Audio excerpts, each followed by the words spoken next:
Je vais vous poser une question. Si vous répondez bien, je vous laisse. Vous pouvez répéter la question? Quelle étrange question. Je suis. La télé en question. Les programmes diffusés à la télévision ne sont pas vraiment décidés la veille pour le lendemain. Bien au contraire, c'est environ 3 semaines à l'avance que tout est gravé dans le marbre. Et ce, parce qu'en 1988, les 7 grandes chaînes, de TF1 à Arte, ont signé un accord dans lequel elles s'engagent à annoncer leur programme sur toute une semaine, au plus tard 18 jours avant qu'elles ne commencent. Environ 3 semaines à l'avance, donc. Cette obligation empêche, entre autres, les chaînes de se court-circuiter. Et elles ne peuvent pas changer leur programmation à tout va en fonction de ce que leurs concurrents ont décidé de diffuser à la même heure. Mais cela permet aussi aux magazines de programmes télévisés d'avoir un délai suffisant pour être conçus, imprimés et acheminés avant d'arriver à leur destination finale, la table basse du salon, juste à côté de la télécommande.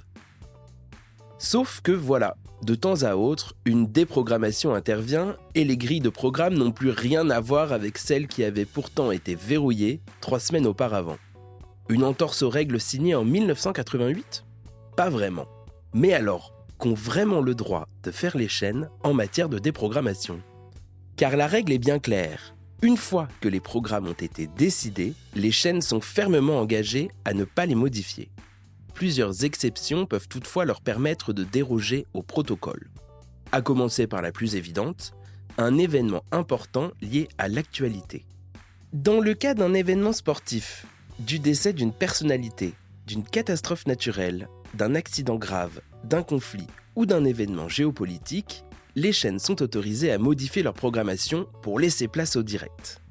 Autre cas de figure, un intérêt manifeste pour le public.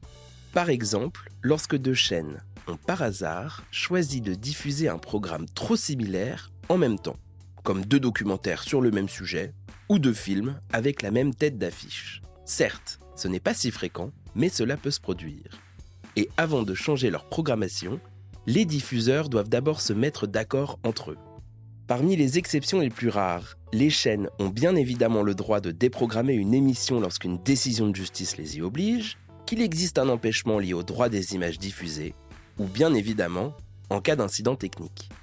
Mais la grande majorité du temps, lorsqu'une déprogrammation intervient, c'est en raison des mauvaises audiences.